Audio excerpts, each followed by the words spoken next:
का 24 नंबर का श्लोक। 10, 20, 24। ओम नमो भगवते वासुदेवाय।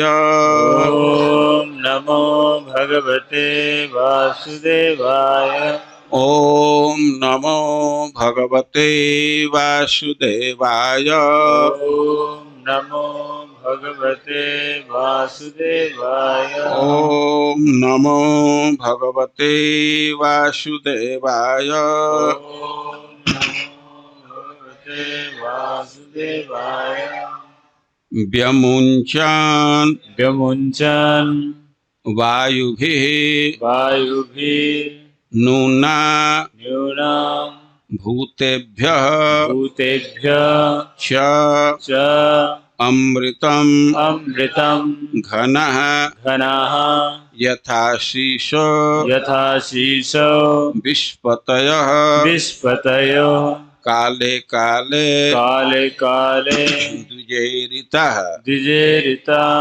व्यमुञ्चन् वायुभिर्नूना व्यमुञ्चन् वायुभिर्नृणाम् भूतेभ्यश्चामृतं घनः भूतेभ्यश्चामृतं घनाः यथाशिशो विस्पतयः यथा शिशविस्पतयो काले काले द्विजैरितः।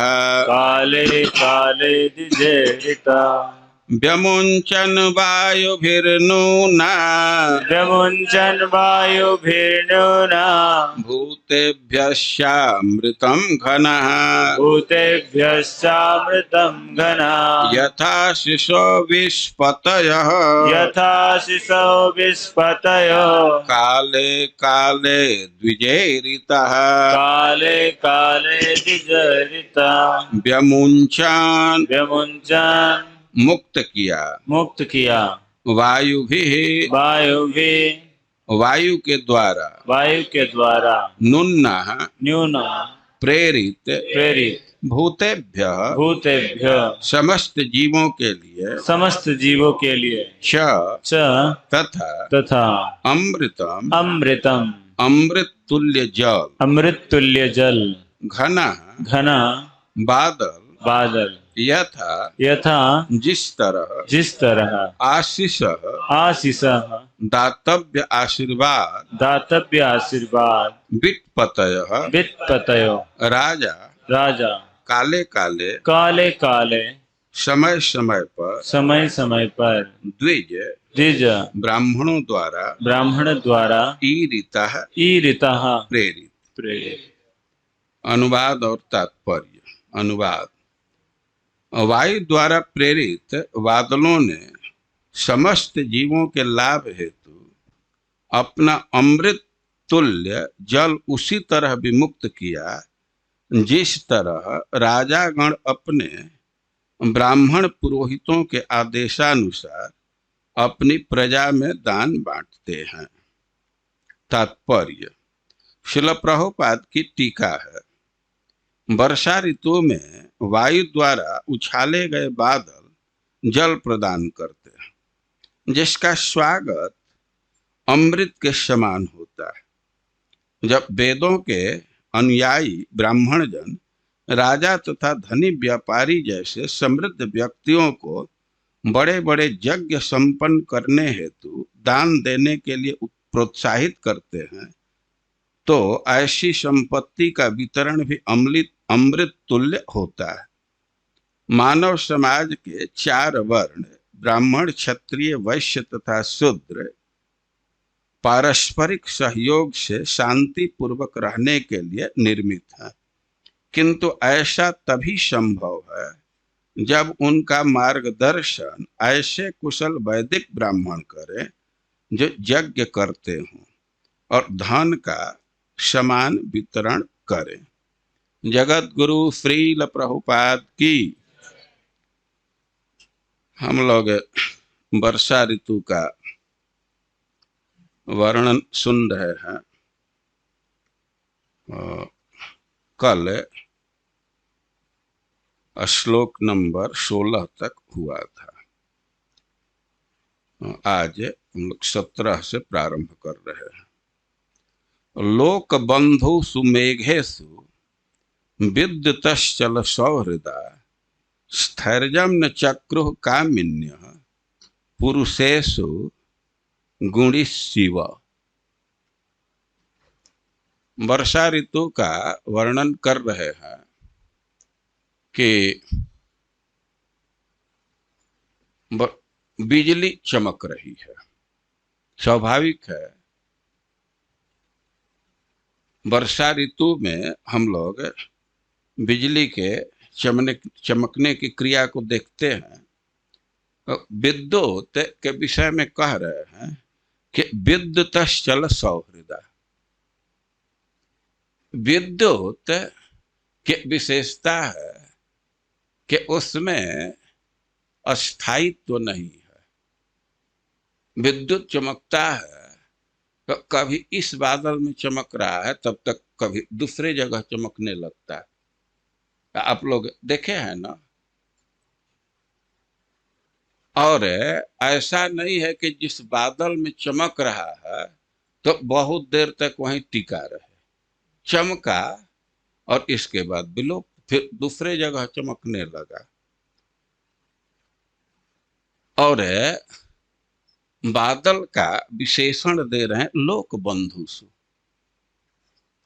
बादल तो प्राणियों का सुहृद है। बादल तो जीवों की सहायता करता है जल दे करके।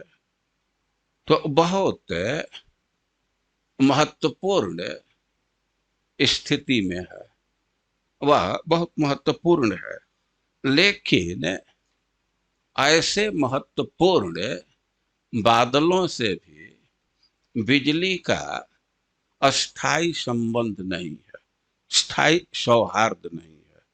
एक उदाहरण दे रहे हैं कि स्थैर्यं न चक्रुः कामिन्यः पुरुषेषु गुणिशिव। उदाहरण दे रहे हैं कि जैसे कोई कामनी है तो वह गुणिषु पुरुषेषु स्थैर्यं न चक्रु।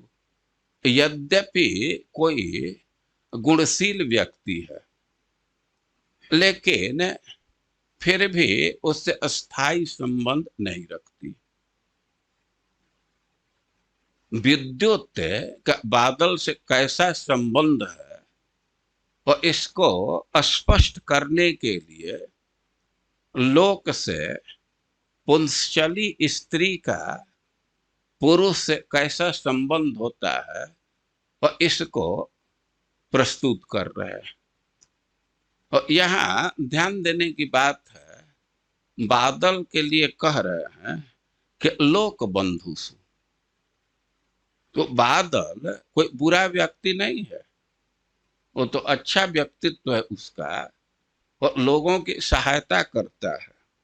लेकिन बिजली के स्वभाव को देखे कि ऐसे हितकारी बादल से भी अस्थाई संबंध नहीं रखती।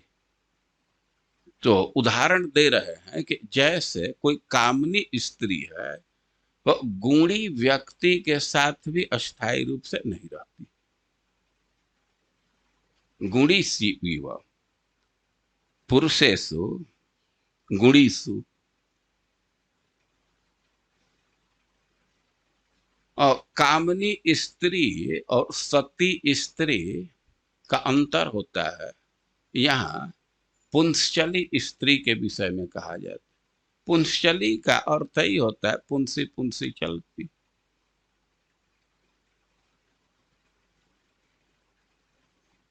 उदाहरण कामनी स्त्रियों का दे रहे हैं और इससे शिक्षा मिलती है कि ऐसा व्यवहार नहीं करना चाहिए। उपादेय शिक्षा नहीं है, यह है शिक्षा है।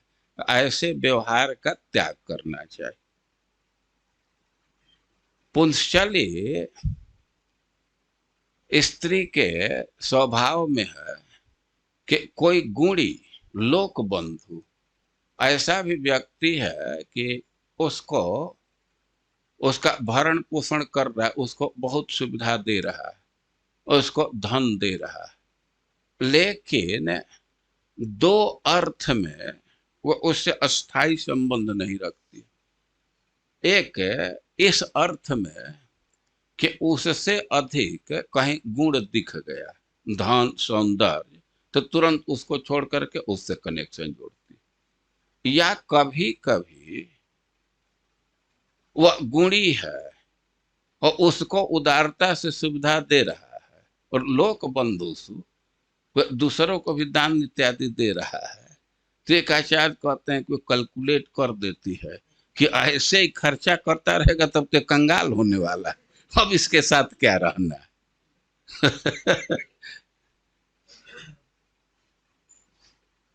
तो यह है उदाहरण है, इसका त्याग करना चाहिए। और श्रील प्रभुपाद जी इसके तात्पर्य में लिखते हैं,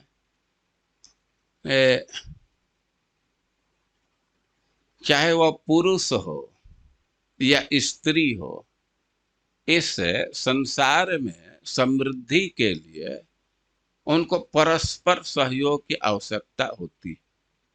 कोई पुरुष भी है और सांसारिक जीवन जीना है तो स्त्री की आवश्यकता होती, बहुत सुविधा होती है।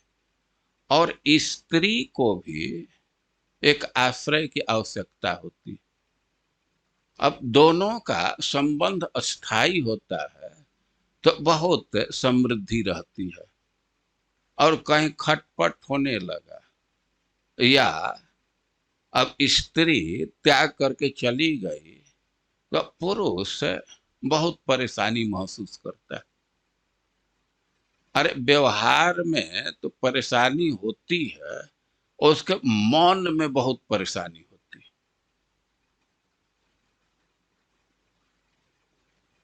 है।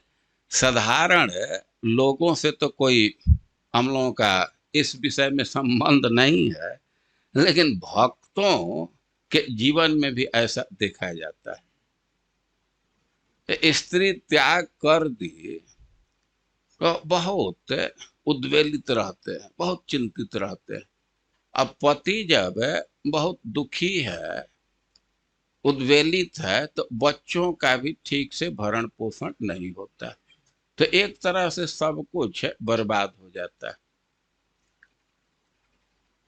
और आचार्यों ने इस पर लिखा है कि भाई सबसे अच्छी बात तो यह है कि किसी भी स्त्री से आसक्ति न किया जाए। खास करके जो माया को पार करना चाहते हैं तो उनको किसी भी स्थिति में स्त्री से प्रमदा में आसक्त होना ही नहीं चाहिए। संगम न कुर्यात प्रमदा सुजातो जातु पारम परम जिगमिषो भवसागरस्य। चैतन्य महाप्रभु चैतन्य चरितामृत में बोले हैं कि संगम न कुर्यात प्रमदा सुजातु, किसी भी स्थिति में प्रमदा से, प्रमदा मतलब जो उन्मत्त करने वाली है, और उससे संग मत कीजिए। पारम परम जिगमिषो भवसागरस्य, जो भवसागर को पार करना चाहते हैं तो उनको कामनी में आसक्ति नहीं होनी चाहिए। और दोनों दृष्टि से यदि कामनी में आसक्ति हुआ तो परलोक तो नष्ट होता ही है, यह संसार भी बहुत दुखमय हो जाता है, बहुत मानसिक व्यथा झेलना पड़ता है। और इसलिए इस विषय में सावधान रहना चाहिए। आदर्श संबंध है कि स्त्री जिस पुरुष का वर्ण कर ली अब जीवन भर उसके साथ, और पुरुष जिस स्त्री का वर्ण कर लिया तो एक पत्नी व्रतधर, अब उसको व्रत धारण करना चाहिए कि इसके अतिरिक्त किसी दूसरी स्त्री से हमारा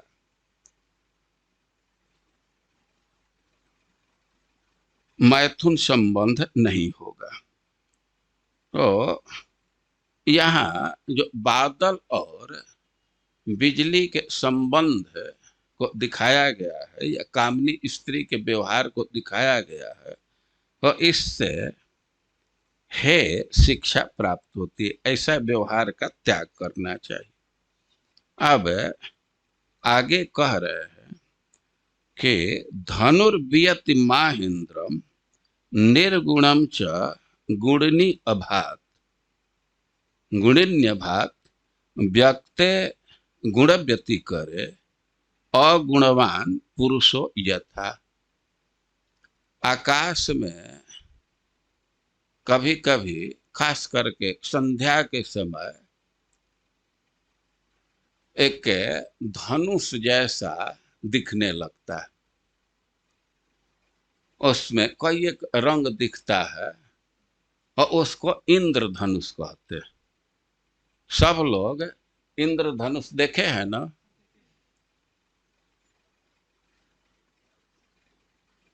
इंद्रधनुष, और इंद्रधनुष को धनुष क्यों कहते हैं? वो धनुष है, वो धनुष तो है नहीं, लेकिन उसकी आकृति धनुष जैसी है।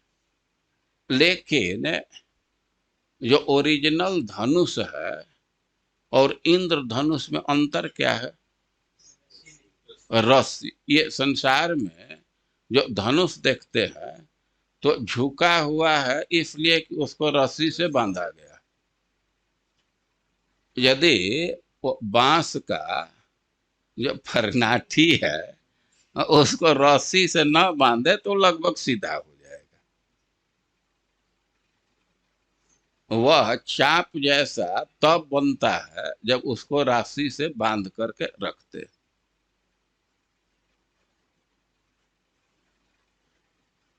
तो इंद्रधनुष धनुष है, लेकिन उसमें गुण नहीं है। संस्कृत में रस्सी को गुण कहते हैं। गुण मतलब रस्सी। तो इंद्रधनुष कैसा धनुष है? निर्गुण, बिना गुण का, बिना रस्सी का। और वह कहाँ शोभित हो रहा है तो वह निर्गुण। सुन रहे हैं ना ध्यान से? वो निर्गुण है, लेकिन शोभित कहाँ हो रहा है? गुण से। बादल को गुणी कह रहे हैं। वियति आकाश में, गुणनी वियति जो गुण से युक्त है उस आकाश में। तो आकाश का क्या गुण है?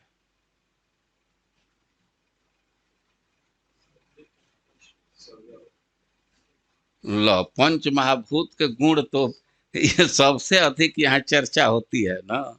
आकाश का गुण शब्द, उसमें गुण है ना। और कह रहे हैं कि गुणनी वियति। वियत मतलब आकाश, शब्द, साउंड। आकाश का गुण शब्द है। तो एक गुण है ना, इसलिए उसको कह रहे हैं कि गुणनी, माने गुण वाले में।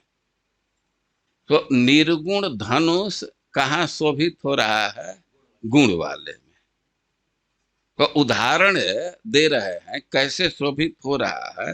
व्यक्ते गुण व्यति करे अगुणवान पुरुषो यथा।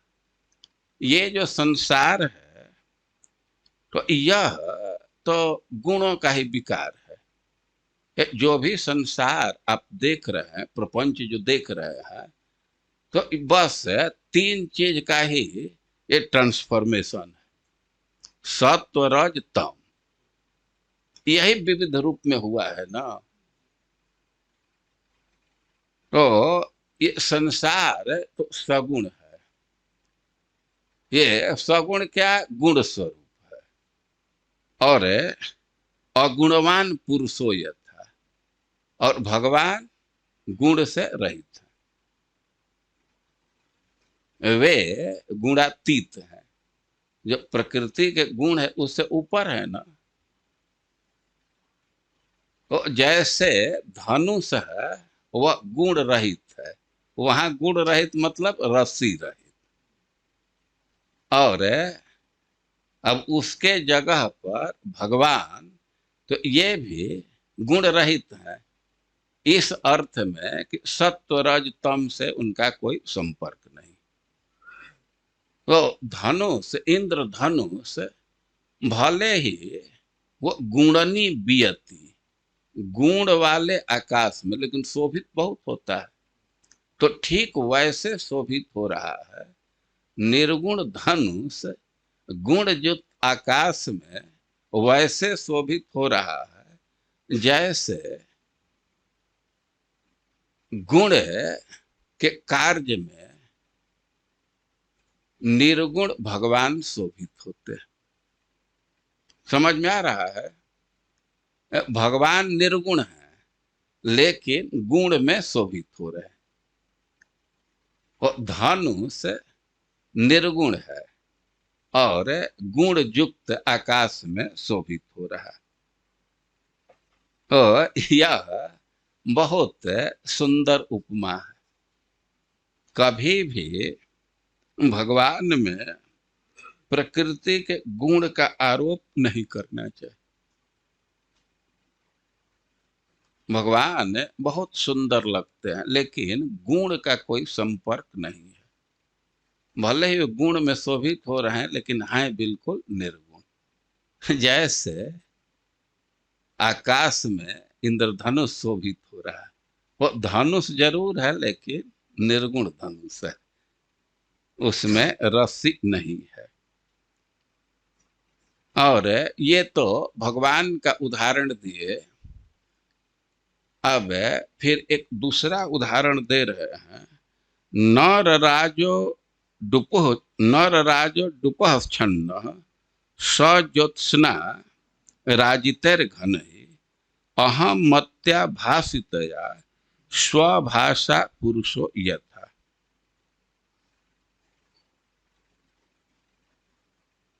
कह रहे हैं कि राजित ही घन ही छन्न उडुप न रराज। उडुप मतलब चंद्रमा, उडुप का अर्थ है चंद्रमा। तो जब बादल छा जाता है तो चंद्रमा दिखते हैं कि नहीं? नहीं दिखेंगे।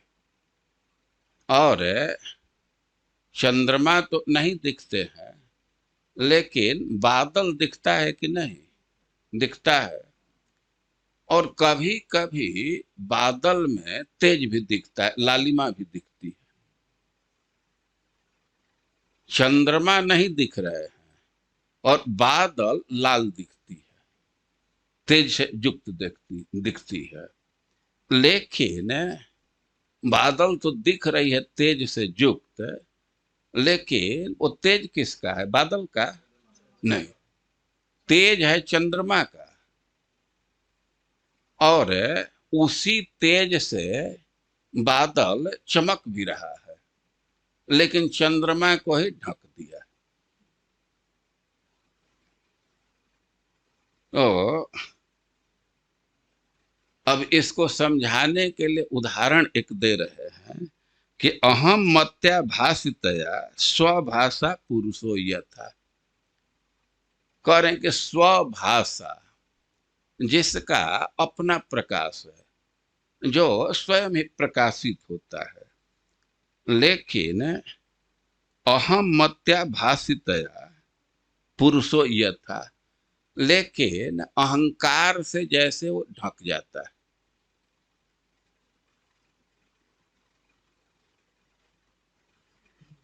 वो अहंकार तो प्रकाशित हो रहा है,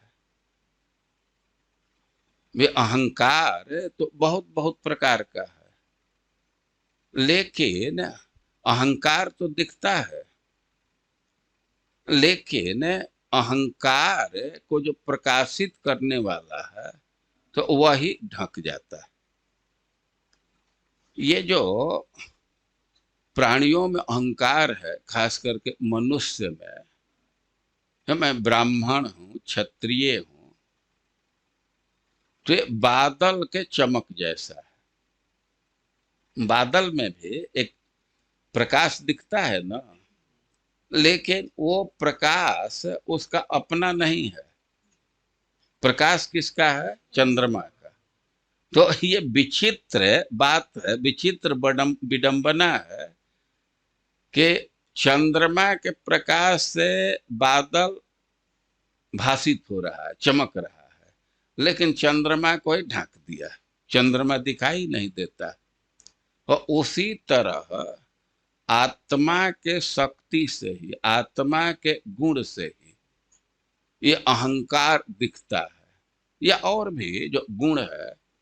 तो शरीर बहुत प्रिय लगता है, शरीर प्रिय है ना,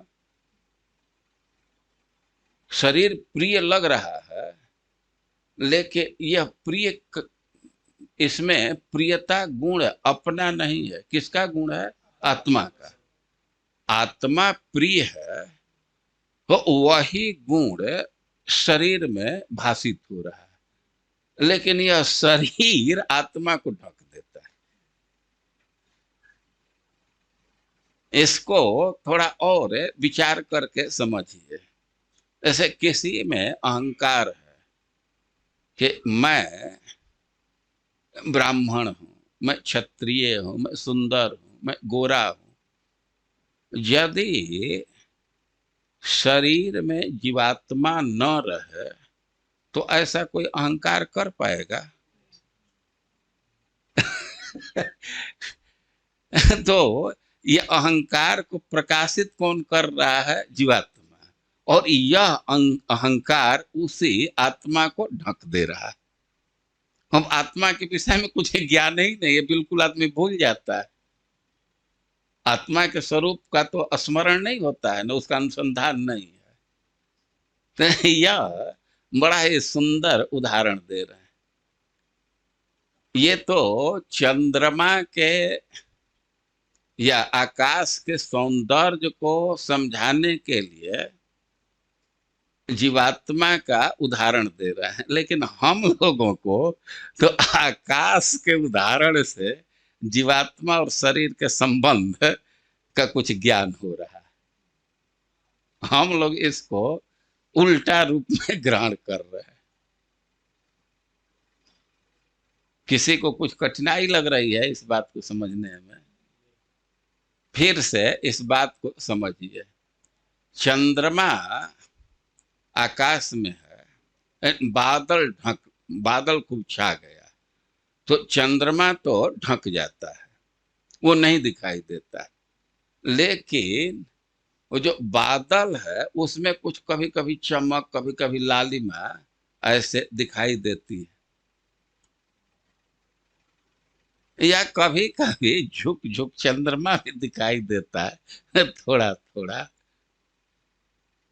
तो बादल को नहीं, चंद्रमा को बादल ढक दिया, जबकि उसी के शक्ति से वह किरण को प्राप्त कर रहा है, लालिमा को प्राप्त कर रहा है। और उसी तरह आत्मा के शक्ति से ही अहंकार की प्राप्ति है। आत्मा न रहे तो किसी प्रकार का अहंकार नहीं आएगा। चेतना शक्ति ही नहीं रहेगी, अहंकार क्या आएगा? लेकिन यही अहंकार आत्मा के स्वरूप को एकदम आवृत कर देता है, उसका कुछ पता ही नहीं चलता। तो अहंकार के कारण को समझना चाहिए। जो शरीर है तो यह प्रिय लगने लगता है, अपना शरीर या दूसरे का शरीर, लेकिन ये प्रियता गुण शरीर का नहीं है, आत्मा का है। आत्मा न रहे शरीर में तो कोई शरीर प्रिय नहीं लगेगा। अपना शरीर भी प्रिय नहीं लगेगा और पत्नी का शरीर भी प्रिय नहीं लगेगा।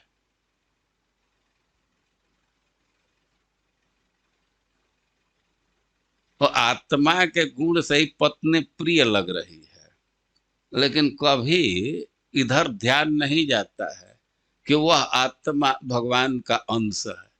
वो भगवान का सेवक है, उसको तो भगवान के सेवा में लगाना चाहिए। आदमी पूरा पूरा अपने सेवा में ही लगाना चाहता है।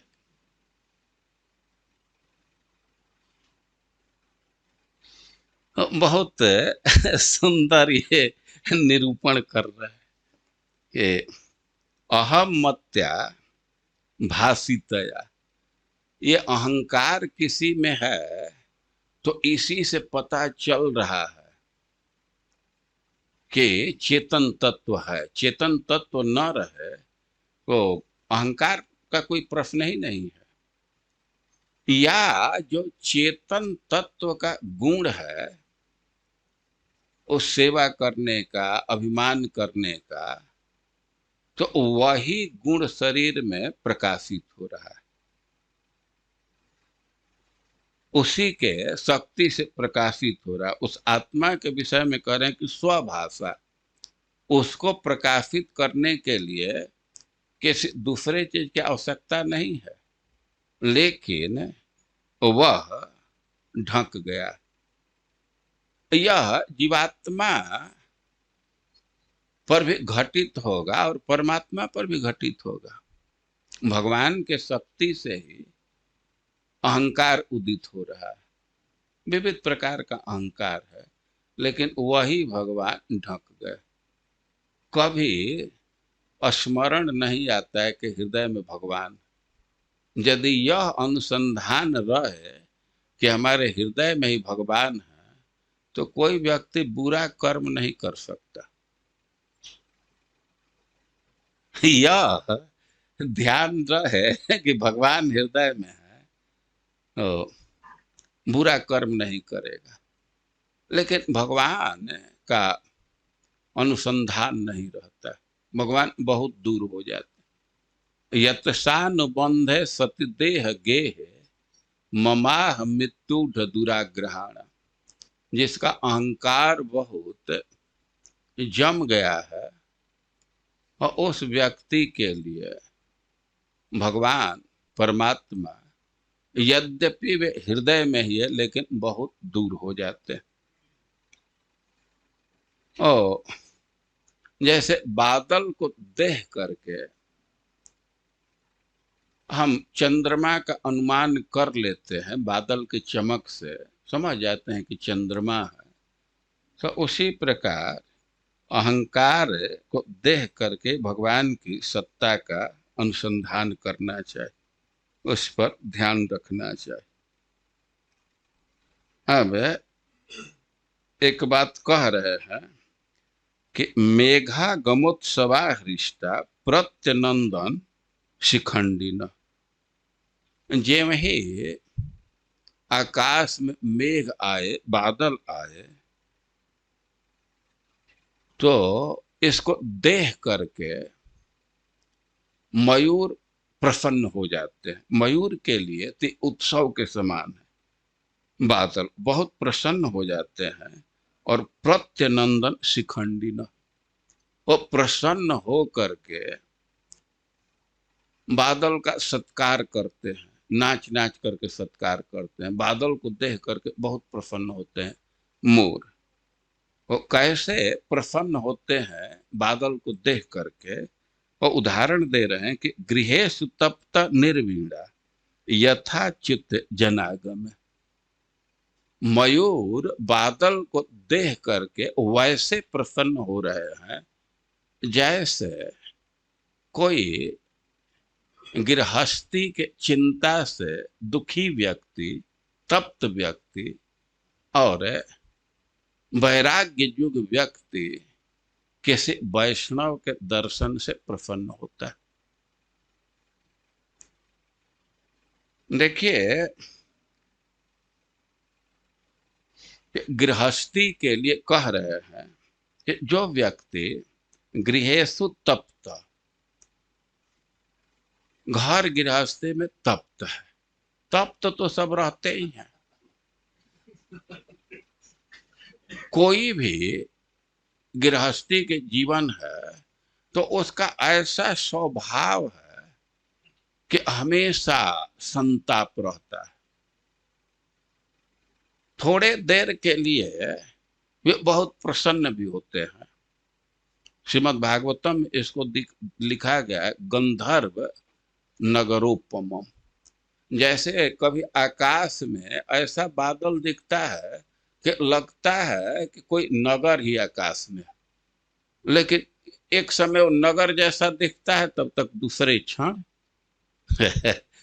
वो समाप्त हो गया। वो कभी कभी अपने पत्नी के साथ, पुत्र के साथ और गृहस्थ प्रसन्नता का भी अनुभव करते हैं, लेकिन वो बहुत समय तक टिकता नहीं। अभी ऑफिस से आए और पत्नी पानी दी, चाय दी, खुश हुए, और तब तक कहीं घर में दृष्टि पड़ा कि ये सामान गड़बड़ है, इधर से भाई नहीं अब करो थोड़े देर में ही अब क्रोध में हो जाएंगे। यह तो बिल्कुल अनुभूत विषय है, और प्रायः तप्त ही रहते हैं। स्त्री के व्यवहार से, पुत्र के व्यवहार से वो संतुष्ट नहीं रहते। ऐसे ऐसे गृहस्थ हैं कि पत्नी अच्छे घर में है, उसको आप अच्छे घर में रखे हैं, वृंदावन का खूब अच्छा अपार्टमेंट, लेकिन खुद दूसरे के घर में गुजर करते हैं।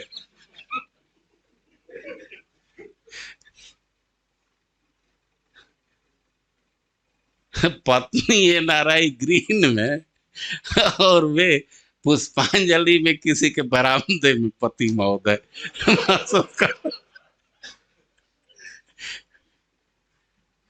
उसका कारण क्या है? के इधर वहां बहुत टेंशन हो जाता है उसके व्यवहार से बहुत टेंशन, दूर रहने में शांति है।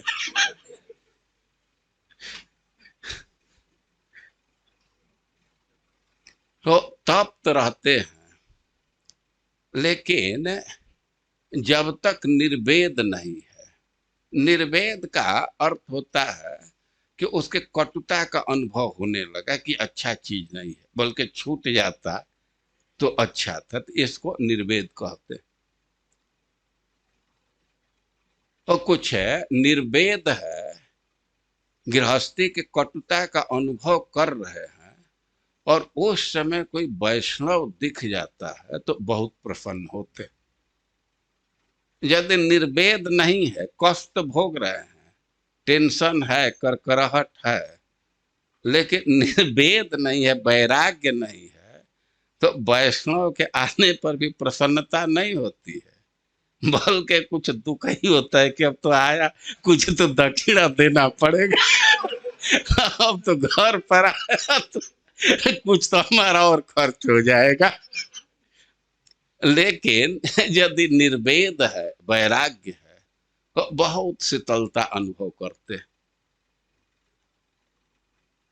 तो यही उदाहरण दे रहे हैं कि गृहस्थी में तप्त, लेकिन केवल तप्त नहीं, निर्वेद युक्त, निर्वीण व्यक्ति वैष्णव के दर्शन से, भगवान के लोक के दर्शन से जैसे प्रसन्न होता है, वैसे ही मेघ बादल के दर्शन से प्रसन्न हो गए, हृष्ट हो गए, उनके उत्सव स्वरूप।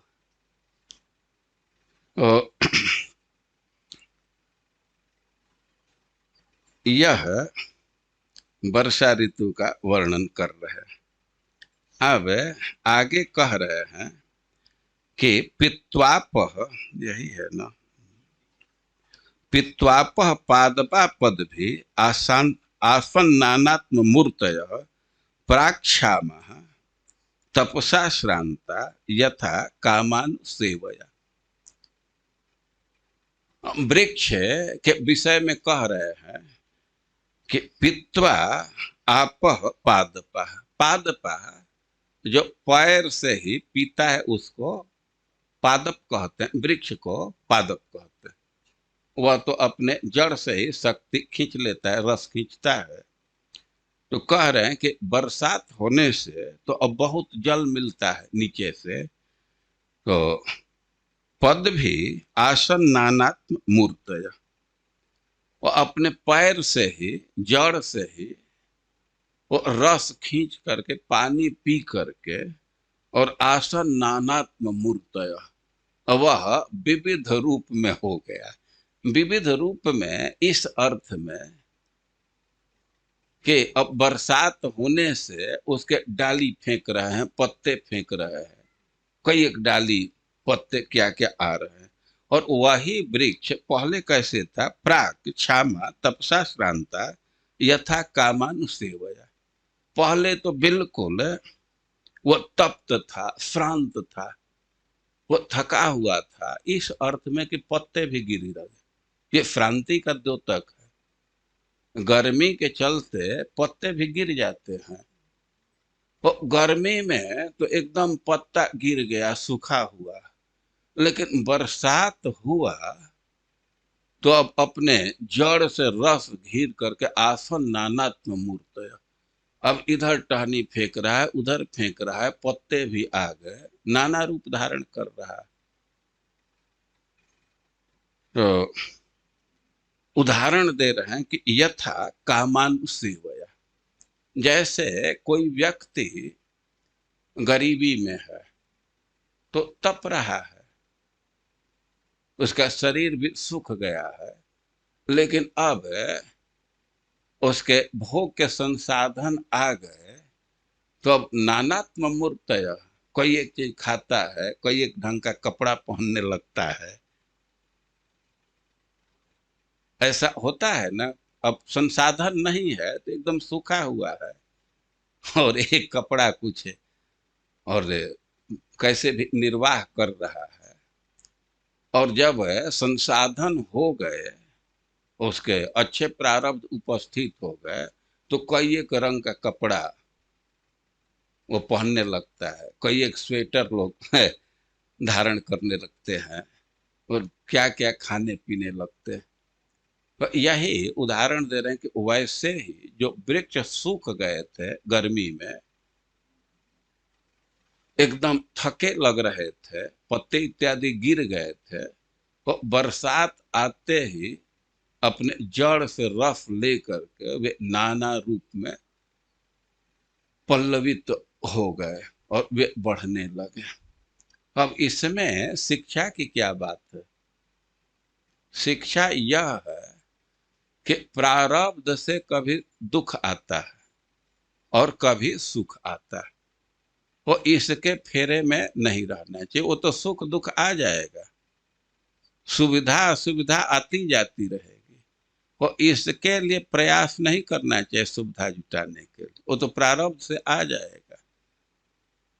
प्रयास करना चाहिए भक्ति करने के लिए।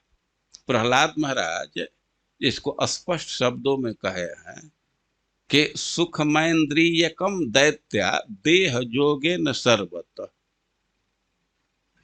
लभते यथा दुखम यत्नतः। इस बात को एक उदाहरण से आप समझ सकते हैं कि जैसे सुविधा है, भोग सामग्री है, तो देह मिला है, तो देह मिलने से ही, देह प्रारब्ध का फल है, तो प्रारब्ध से ये भोग मिल जाते हैं। अरे बिना प्रयास के कैसे मिल जाएंगे? तो कि यथा दुखम यत्नतः, जैसे दुख के लिए प्रयास नहीं करते हैं। कोई प्रयास करता है कि हमको बुखार आ जाए, लेकिन बुखार आ जाता है ना। तो जैसे बिना प्रयास का ही बुखार आ जाता है, तो वैसे ही बिना प्रयास की सुविधा भी प्राप्त हो जाती है। अच्छा अच्छा खाने को भी मिल जाता है, अच्छा अच्छा पहनने को मिल जाता है। तो इसलिए सुविधा के लिए, भोग के लिए प्रयास नहीं करना चाहिए। यह तो अपने से ही प्राप्त हो जाएगा, जो प्रारब्ध में होगा उसके अनुसार। और भक्ति के लिए प्रयास करना चाहिए। भक्ति प्रारब्ध से नहीं प्राप्त होती, उसके लिए भक्ति करना होता है। भक्ति करने से भक्ति की वृद्धि होगी या प्राप्ति होगी,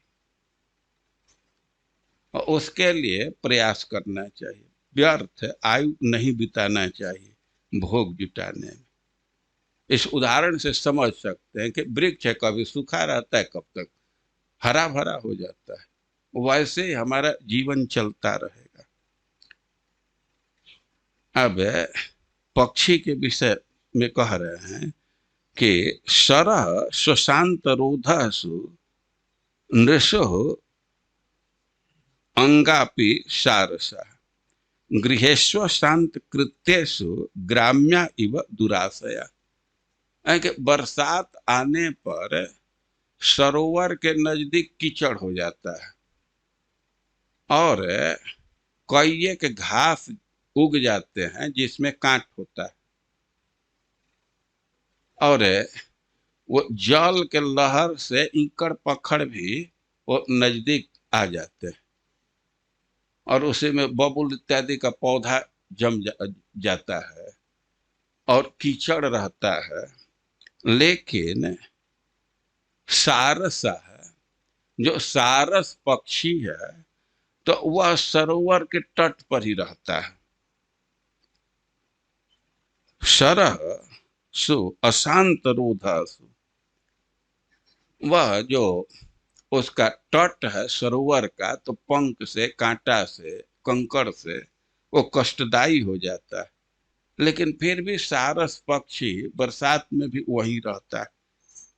अब उदाहरण दे रहे हैं इस बात को स्पष्ट करने के लिए कि गृहेषु शांत कृत्येषु ग्राम्या इव दुराशया, है कि जैसे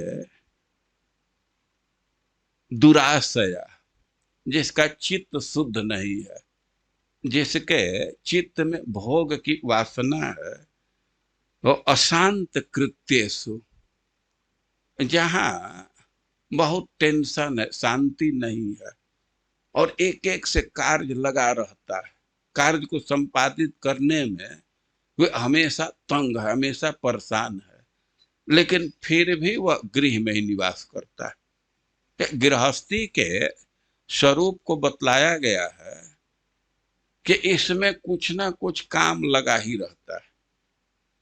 एक उदाहरण दिया गया है कि जैसे खेत है, भूमि है, तो बरसात में घास जमता है और उसको कुदारी चला करके या हल से जोत करके अब घास को कम कर देते हैं, तो ऐसा लगता है कि हाँ अब घास खत्म हुआ।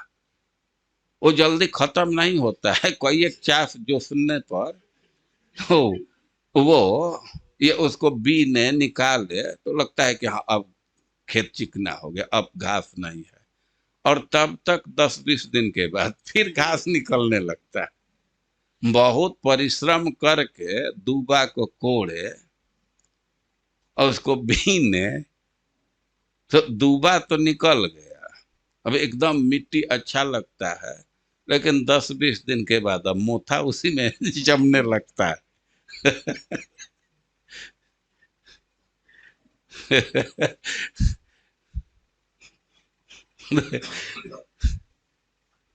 हम अभी बिहार में गए थे, थोड़ा दूर मंदिर में फूल लगाने के लिए भूमि कोड़ने में बहुत परिश्रम करना पड़ा और कई एक लोग थे तो कोड़ दिए।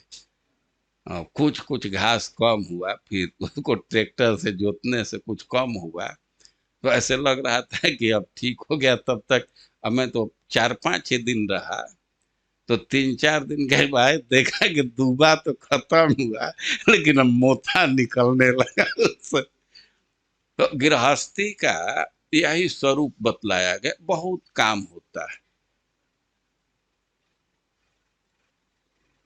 नाना जंजाला, और आदमी निपटाता है कि अच्छा ये संपादित कर दूं, अब थोड़ा फुर्सत में होगा, और तब तक फिर कुछ न कुछ लग जाता है। हम अपने घर का तो काम सब संभाले, सब जुटाए, तब तक बेटी को कुछ समस्या है, तो बेटा दूसरी जगह उसकी चिंता में लग गए, उसको कुछ भेजना है, तो कुछ ना कुछ है कार्य लगा रहता है, शांति नहीं रहती है। लेकिन कहें कि गृहेषु अशांत कृत्येषु, घर के काम को संपादित करने में अशांति रहती है, लेकिन दुराशय ग्राम्य इव, उसका चित्त शुद्ध नहीं है और भोग की इच्छा से घर में ही रहता है। घर में क्यों व्यक्ति रहता है? क्योंकि इच्छा है पत्नी का स्पर्श करे, पुत्र का स्पर्श करे, इस वासना के चलते ही रहता है ना।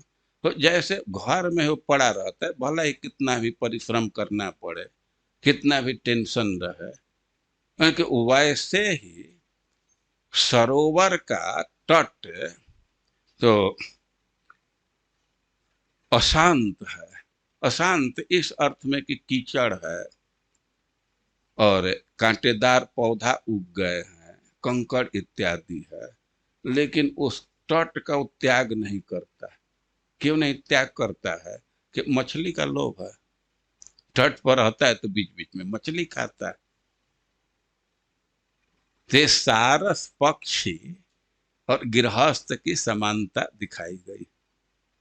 जैसे मछली के लोभ में वो तट का त्याग नहीं करता है, भले कई एक प्रकार की असुविधा है, उसी तरह ग्राम्य ग्राम्य सुख के लोभ में वो घर का त्याग नहीं करता।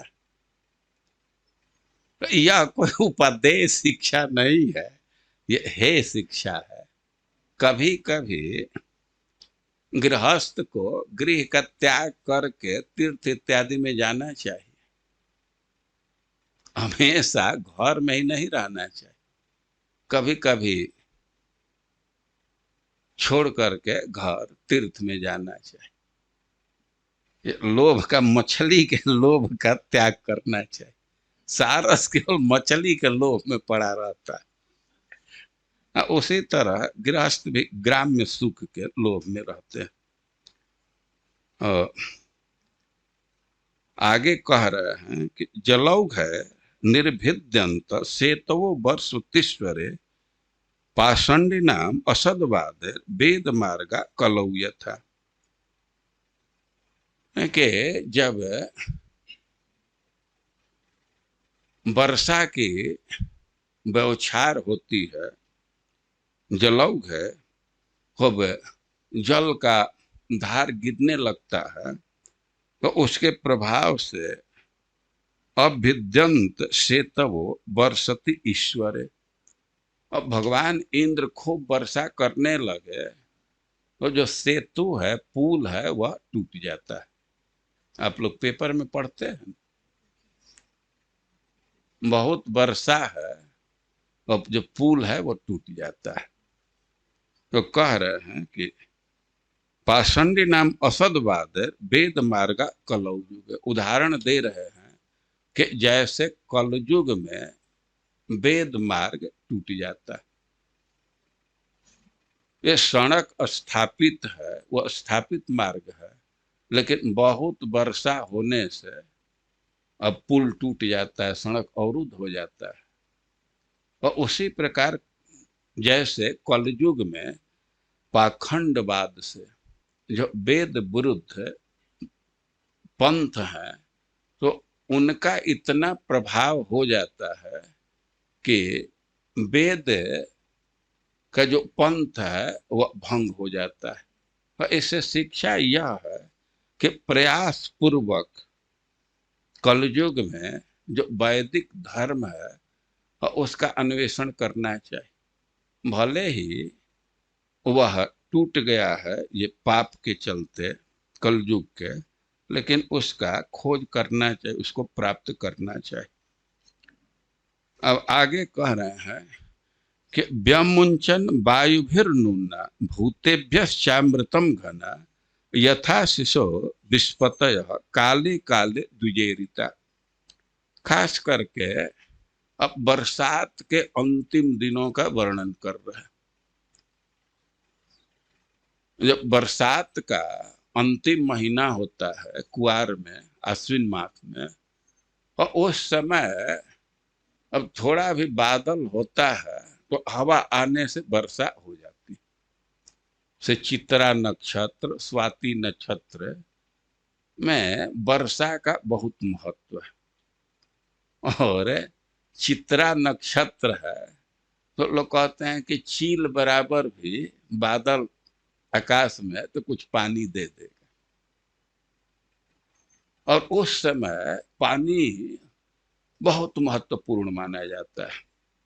तो कह रहे हैं कि व्यमुंचन वायुभिर नूना भूतेभ्यश्चामृतम घना, वायु से प्रेरित होकर के हवा के झकोरे से बादल जल को छोड़ रहे हैं, जल गिरा रहे हैं, और जल के लिए कह रहे हैं कि अमृतम, वो अमृत के समान है। और उदाहरण दे रहे हैं कि यथा शिशो विस्पतय काले काले द्विजेत्या, जैसे राजा या धनी व्यक्ति किसी ब्राह्मण के कहने से, पुरोहित के कहने से अपना धन प्रदान करता है। और श्रील प्रभुपाद जी लिख रहे हैं कि ब्राह्मण के कहने से या किसी दूसरे के प्रेरणा से कोई राजा धन देता है, धनी व्यक्ति धन देता है, खास करके यज्ञ इत्यादि के लिए, तो बहुत महत्वपूर्ण होता है। ओ पुरोहित लोग या राजा मंत्री लोग प्रेरित करते हैं राजा को, और वो धन देता है, दान देता है, तो बहुत महत्वपूर्ण है। अभी एक दो उदाहरण से आप समझ सकते हैं। पिछले साल जब लॉकडाउन लगा तो बहुत लोग जहां तहां फंस गए। वो बाहर वाले तो फंसे ही, यहाँ वृंदावन में कई एक ऐसे वैष्णव हैं कि जो भाड़ा पर घर तो ले लिए, लेकिन उनका किचन नहीं है, आवास है लेकिन रसोई घर नहीं है। अब कहीं अन्य क्षेत्र में या किसी संस्था में जा करके प्रसाद ले लेते हैं या माधुकरी करते हैं, जो करते हो। तो एक तो यह स्थिति है। अच्छा, दूसरी स्थिति है कि रूम भी लिए हैं और उसी में किचन भी रखे हैं, लेकिन अब गरीब है, वैष्णव है, तो थोड़ा थोड़ा सामान रखे हैं। तो जैसे आमदनी आएगा, कहीं कहाँ कथा कीर्तन हो जाता है, कुछ दक्षिणा मिल जाता है, तो कुछ आटा, कुछ तेल जाते हैं, कुछ बना लेते हैं। लेकिन लॉकडाउन लगा तब तो अब जहाँ के बंद। और हम व्यक्तिगत रूप से जानते हैं कई एक ऐसे वैष्णव थे कि 2-3 दिन का ही बस चावल है, गैस है। अब लॉकडाउन में उनको बहुत परेशानी हो रही थी, लेकिन कोई कोई ब्राह्मण है प्रेरित करने लगे कि इन लोगों को कुछ देना चाहिए। तो बहुत धनी लोगों से तो हम लोगों का संपर्क नहीं है, लेकिन कुछ वैष्णव के पास जो एक्स्ट्रा है, तो वही 2-4 हजार रुपया दिए, तो चावल दाल उनको मिला, तो अमृत से कम नहीं महसूस कर रहे थे, बहुत सुविधा महसूस की। इसके बाद तो व्यापक स्तर पर भी वो मेल लिख करके कोई एक जगह से लेकर के अपना प्रसाद बांट रहे थे, बहुत सुविधा हो गई। बंदरों को कठिनाई थी, तो मेल लिखना पड़ता है ना। भीष्मा डिपार्टमेंट की जरूरत है। कोई सलाह देता है, फोन करता है, मेल लिखता है, तब उनको चेत होती है, और वे अपना धन देते हैं, तो उससे बहुत सुविधा हो जाती है। तो आप लोगों का अनुभव है पिछले साल जो देखे होंगे। तो इसी बात को कह रहे हैं कि हवा के झकोरे से, उनकी प्रेरणा से बादल जल गिरा रहा, तो अमृत के समान। और इस बात को समझाने के लिए कह रहे हैं कि जैसे विस्पतय द्विजेरिता काले काले यथाशिष, जैसे समय आने पर, दुर्भिक्ष के समय में, विषम स्थिति में ब्राह्मणों से प्रेरित होकर के धनी व्यक्ति सुविधा को प्रदान करता है। और इस प्रकार भगवान के वर्षा ऋतु के लीला को कहने के लिए वर्षा ऋतु का वर्णन किया गया। वृंदावन की कैसी शोभा हो रही है और इसका वर्णन किया गया, और इसी क्रम में भागवत पढ़ने वालों को बहुत बहुत प्रेरणा भी दे दिया गया। अब भगवान के वर्षा ऋतु के लीला का वर्णन कर रहे हैं। एवं वनम तद वर्षिष्टम पक्व खरजूर जम्बुमत गो गोपाल वृतेरंतुम सबल प्राविशद हरि। वृंदावन का वर्णन किए कि वर्षा ऋतु में ऐसे वृंदावन की शोभा थी श्रीमत, और पक्व खरजूर जम्बुमत। वर्षा का टाइम है, प्रारंभ हुआ है, तो खजूर पक गया है, जामुन पक गया है। तो ये पके हुए जामुन और खजूर से भरा हुआ वृंदावन, और बहुत समृद्ध है, सुंदर है। तो गो गोपाल वृतेरंतुम सबल प्राविशत हरि। गाय और गोपालों से घिर करके बलराम जी के साथ रंतुम विहार करने के लिए भगवान वृंदावन में प्रवेश किए। धेनवो मंद गामिन्य उधो भारेण भूयसा ययोर भगवता हुता द्रुतम प्रीत्या स्तुनत स्तना। भगवान तो वृंदावन में विहार कर रहे हैं, क्रीड़ा कर रहे हैं, और गायें घास चर रही हैं। अब सब जगह घास है,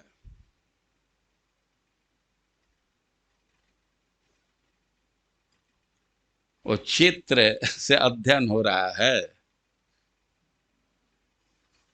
शब्द से ज्यादा अच्छा पिक्चर हृदय में आएगा। वृंदावन में भगवान तो विविध प्रकार की क्रीड़ा कर रहे हैं, विहार कर रहे हैं, और वर्षा ऋतु है तो सब जगह हरा हरा घास है, तो गाय घास चर रही है, और घास चरते चरते गाय दूर तक जाती है। और वर्षा ऋतु में इतने घास हैं कि थोड़े देर में ही गायों का पेट भर जाता है। अब गाय कुछ दूर चली गई है तो भगवान उनको बुला रहे हैं। आहुता, भगवान गायों का नाम ले लेकर के बुलाते थे। हे धौली, हे गंगे, हे जमुने, गायों का भी नाम है। वो कभी कभी वृक्ष पर चढ़ करके बुलाते हैं, और भगवान का आवाज बहुत दूर तक जाता है। अब गायें जब अब भगवान की आवाज सुनी कि भगवान बुला रहे हैं, तो मंद गामिन्य, अब उनका इतना पेट भर गया है और बड़ा बड़ा थान है, वो दूध का थन है, वो इतना भर गया है कि भगवान बुला रहे हैं तो द्रुतम, वे बहुत तेजी से आ रही है। ऐसे तो अब उनका इतना थन बड़ा है और पेट भरा हुआ है कि मंदगामिन्य, वे बहुत तेज नहीं चल सकती, लेकिन भगवान बुला रहे हैं तो ययोर द्रुतम, वे बहुत तेजी से आ रही है। अब तेजी से आ रही है तो स्नुत स्तन है प्रीत्या। अब कह रहे हैं कि गायें तेजी से आ रही हैं तो छर छर उनके स्तन से दूध निकल रहा है। वे दूध क्यों निकल रहा है? वो इतना अधिक दूध है, और आवाज सुन करके अब कृष्ण के प्रति इतना स्नेह उमड़ रहा है कि प्रीत्या, स्नेह उमड़ने से दूध इधर उधर छिट रहा है, निकल रहा है। वे किसी के स्तन में दूध है तो स्नेह से ही बाहर आता है। तो आवाज सुन करके, अपना नाम सुन करके, कृष्ण की आवाज सुन करके अब गायों में इतना स्नेह उमड़ रहा है और कुछ तेजी से चल रहे हैं। दो कारण हो रहा है कि उनके थन से दूध इधर उधर निकल रहा है। सीधे धार जैसा निकलने लगता है। जो धैन गाय है जल्दी बच्चा दी है और वे तेजी से चलती हैं, तो बरसात के दिन में हम लोग दूसरे जगह भी देखे हैं कि वो दूध है निकलने लगता है। यहाँ तो भगवान के प्रति इतना स्नेह है कि उनके थन से स्वतः ही दूध क्षरित हो रहा है। और बनौ कसह प्रमुदता बनराजी मधच्युत, यानी कि वन में जो व्यक्ति हैं, खास करके जो पुलिंदों के जो छोटी जाति है उनकी लड़कियां हैं, तो वे बहुत प्रसन्न हैं। आभीर पुलिंद ये सब जातियां हैं तो वन में रहती हैं, तो वे बहुत प्रसन्न हैं। और बनराजी मधुच्युत जो वृक्ष है तो वे बहुत प्रसन्न है। क्या लक्षण है प्रसन्नता का? कि उनसे स्वतः ही मधु क्षरित हो रहा है। और जलधारा गिरिर्नादन आशान ददृशे गुहा, और पर्वत बहुत प्रसन्न है। उसका लक्षण है कि झरना गिर रहे हैं, ये पर्वत के प्रसन्नता को व्यक्त कर रहे हैं। और उससे खूब सुंदर आवाज निकल रही है, और आवाज निकलने से जो झरना का आवाज है तो उसका प्रतिध्वनि आ रहा है। तो प्रतिध्वनि ये सूचित कर रहा है कि नजदीक में ही कोई गुफा है। आवाज उधर से लौट आ रहा है तो उससे पता चलता है कि कहीं गुफा है। आवाज से के प्रतिध्वनि से गुफा का निर्देश हो जाता है। तो क्वचित तो ऐसे सब प्रसन्न है। तो कह रहे क्वचित वनस्पति क्रोडे गुहायम चाभि वर्षति निर्विश्य भगवान रे में कंद मूल फलासन। तो बरसात की मुख्य क्रीड़ा है, खास करके बरसात समाप्ति के तरफ है और उसी में वर्षा होने लगता है। वर्षा रुक रुक करके होता है, सदैव वर्षा नहीं है। तो अभी वर्षा नहीं है तो भगवान और सखा लोग इधर उधर खेल रहे हैं, लेकिन वर्षा होने लगे तो दौड़ करके भींजने से बचने के प्रयास करते हैं। तो क्या प्रयास करते हैं कि क्वचित वनस्पति क्रोडे, अब वर्षा होने लगे तो सब सखा लोग किसी वृक्ष के नीचे आ जाते। देखिए, वृक्ष के नीचे आने पर तो कुछ समय तक तो वर्षा से रक्षा हो जाती है, पानी वर्षा का नहीं पड़ता है। लेकिन अब कुछ देर के बाद तो पत्ता से पानी गिरने लगता है। लेकिन जो दक्ष व्यक्ति है, अनुभवी व्यक्ति है, तो वह अब जहां पत्ता है उसका आश्रय नहीं लेता है। जहां से मोटा तन्ना निकला है और उसके नीचे हो जाने से तो वहां पानी नहीं आता है। उस पर जो पानी आता है तो धीरे धीरे तो तन्ना के तरफ, डाली से तन्ना के तरफ चला जाता है। या जो बहुत बड़े बड़े वृक्ष हैं और उसमें कभी कभी बड़े बड़े गड्ढा होते हैं, तो छोटे छोटे बच्चे हैं, वो रक्षा करने भींजने से बचना तो एक बात है, उसमें जाने में भी, उसमें घुसने में भी आनंद है। तो कभी कभी वो भगवान सहित बच्चे उस खोड़रे में घुस करके जल से रक्षा कर रहे हैं। या जो वृक्ष की मोटी डाली है तो उसके नीचे खड़ा होकर के रक्षा कर रहे हैं। और कभी कभी गुहाया, वो पर्वत है तो उसके गुफा में ही घुस गए। ब्रज में बहुत गुफा है, और जो लोग गुफा देखने में इंटरेस्टेड है उनको जलखोर में जाना चाहिए। जलखोर की गुफाएं बहुत प्रसिद्ध हैं, कई एक गुफा है। तो भगवान वर्षा से रक्षा के लिए, भींजने से बचने के लिए गुफा में सखाओं के साथ प्रवेश कर रहे हैं।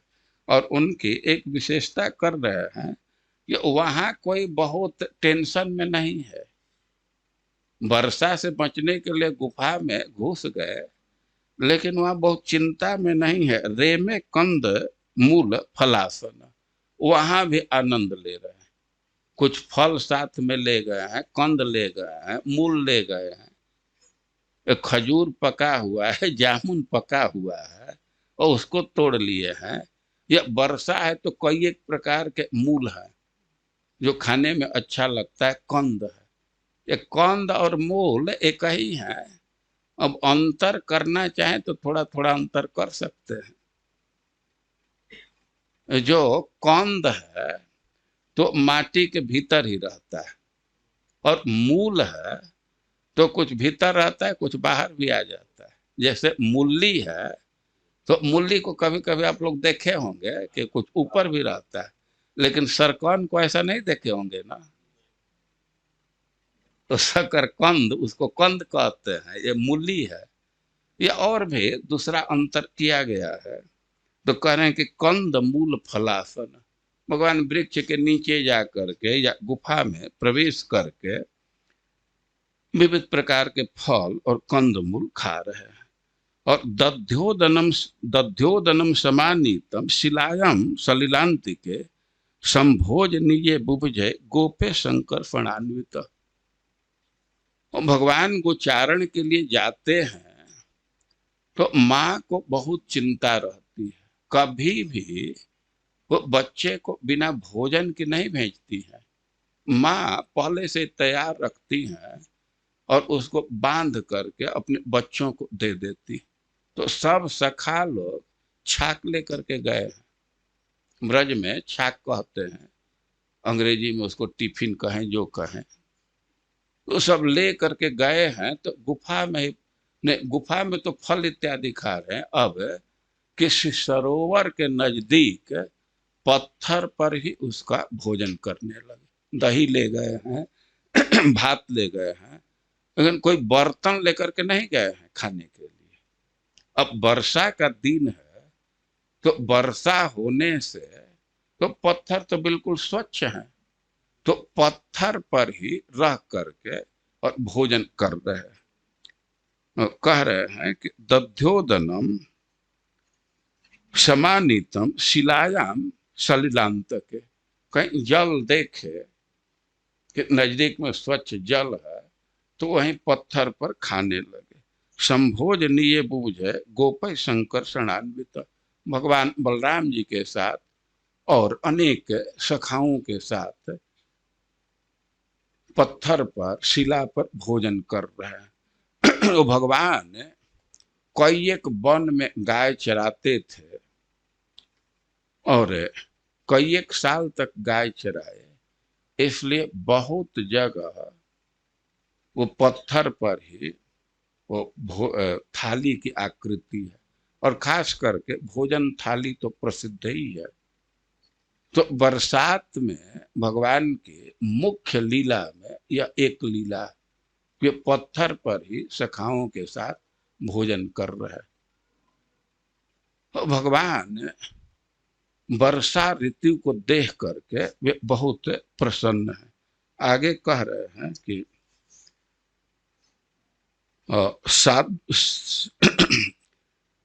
साद्वलोपरिसंविश्य चर्वतो मिलिते क्षणान तृप्तान वृषान वत्सतरान गास्य शोधो भराफ्रमा। गाय तो थोड़े देर में ही चर ली, और चरने के बाद अब उनका पेट भारी हो गया है, थन भारी हो गया है। तो थन भारी होने के चलते वे थकी हुई लग रही है और घना जो दूब है, घास है, उसी पर बैठ गई और बैठ करके अब वे चर्वण करने लगे। पशु का स्वभाव है कि एक बार भोजन को अंदर डाल देते हैं और फिर उसको ला करके बाहर ला करके उसका चर्वण करते हैं, कुचते हैं, उसको पगुरी करते हैं। तो गायों का चित्रण कर रहे हैं कि थकी सी लग रही है और दूब पर बैठ करके, घास पर बैठ करके वे पागुरी करने लगी, चर्वण करने लगी। और उनका कह रहे कि मिलते क्षण वे इतना सुख अनुभव कर रही हैं कि आंखें मूंद ली हैं, आंखें खोली नहीं है, आंख मूंद करके और वे चर्वण कर रहे हैं, पगुरी कर रही हैं। तृप्तान वृषान वत्सतरन गाश्व शोधो भराश्रमा। और केवल गाय ही नहीं, जो बछड़े हैं या बैल है, सांड है, तो सब तृप्ति का अनुभव कर रहे हैं, सब तृप्त हैं और घास पर बैठ करके आंख मूंद करके और चर्वण कर रहे हैं। तो इसको देख करके और प्राविट श्रियम चताम वीक्ष सर्वकाल सुखावहम भगवान पूजयाम चक्रे आत्मशक्ति बृंगता। और गायों को देख करके और बरसात के और भी सौंदर्य को देख करके भगवान बहुत प्रसन्न है और वर्षा ऋतु का सम्मान कर रहे हैं। जो वर्षा ऋतु के विषय में कह रहे हैं कि आह्लादनी शक्ति से युक्त है, भगवान की शक्ति से युक्त है। तो वर्षा ऋतु ब्रजवासियों को बहुत सुख प्रदान कर रहा है। खास करके गायों के सुख को देख करके भगवान बहुत सुखी हो रहा है। और एक चीज है, जानना चाहिए कि गाय जब तृप्त हो करके, संतुष्ट हो करके वो चर्वण करती है या सुख पूर्वक सो करके जो सांस छोड़ती है, तो ऐसा कहा गया है कि उसे सीधे लक्ष्मी जी निकलती है।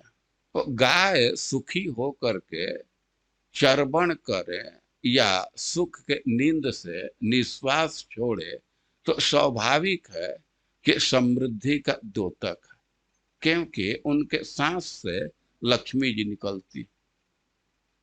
और कोई भी गोपाल है, चरवाहा है, तो उसको बहुत संतुष्टि होती जब वो यह देखता है कि गाय चर करके संतुष्ट हो करके बैठ करके अब ये चर्वण करने लगी, पागुरी करने लगे, तो चरवाहा बहुत प्रसन्न होता है। तो भगवान गायों को देख करके बहुत प्रसन्न है और प्रसन्नता के मारे वर्षा ऋतु को धन्यवाद दे रहे, उसकी पूजा कर रहे, उसका सम्मान कर रहे।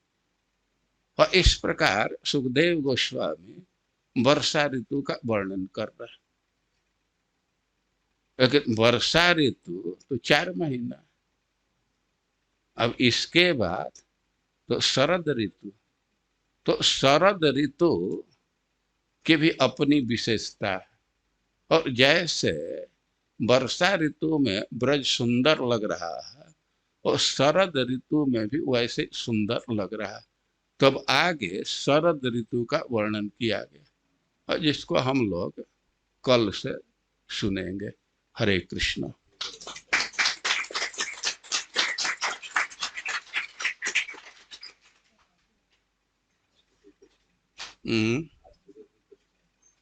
ठीक। जगत गुरु श्रील प्रभुपाद लिखे थे कि ध्रुव जी नारद जी की बात मान लिए होते, उनको भगवान की प्राप्ति नहीं हुई होती। ये किस आधार पर वो लिखे थे, कहाँ से उनका शोध है, थोड़ा इसको हम जानना चाहते। भगवान का दर्शन एकदम लगता है कि उनके कंट्रोल में है। नारद जी का बात मान लिए होते और लगता है कि ये दर्शन नहीं होने देते।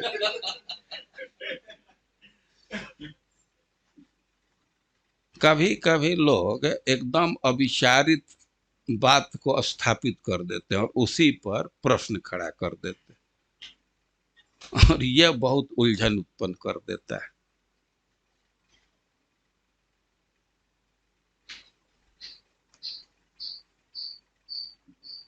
उस समय तो नारद जी की बात को ध्रुव स्वीकार नहीं किया। ऐसा नहीं कहे कि आपकी बात ठीक नहीं है, बात का अनुमोदन किए कि आपका जो उपदेश है बिल्कुल ठीक है, लेकिन हमारा हृदय इसको नहीं ग्रहण कर पाए, हमारा हृदय फूटा हुआ। तो वहां तो उस बात को नहीं स्वीकार किए, लेकिन जब भगवान राज्य करने के लिए भेज दिए, तो अब यह भगवान के दर्शन के बाद उनको ऐसा अनुभव होने लगा कि देवता लोग हमारे बुद्धि को भ्रष्ट कर दिए, कि हम नारद जी के बात के तथ्य को ग्रहण नहीं कर पाए। और नारद जी के बात को स्वीकार कर लिए होते तो शायद मार झगड़ा में नहीं पड़े होते। बहुत मार झगड़ा किए ना उसे शायद बच गए होते। और कम से कम ध्रुव को तो यही अनुभव हो रहा है कि हमको वही बात स्वीकार करना चाहिए। तो ऐसा नहीं है कि भगवान के उपाय के लिए अब दो विकल्प है तो एक ही वैलिड है, दोनों वैलिड है। कोई कोई व्यक्ति इस मार्ग से भगवान का दर्शन प्राप्त करेगा, कोई कोई उस मार्ग से करेगा। अधिकारी भेद से साधन का निरूपण किया जाता है। तो यह कहना उचित नहीं है। नारद जी की बात मान लिए होते तो उनको भगवत प्राप्ति नहीं होती, लेकिन नारद जी की बात मानने से हो सकता है कि भगवान खुश होकर के उसी समय दर्शन दे देते। एक प्रश्नकर्ता रोक देते भगवान किसी को दर्शन देना चाहे इनके कंट्रोल में है कि ना ना अभी नहीं दर्शन दे सकते इस विधि से ही दर्शन देंगे। भगवान किसी के अधीन नहीं।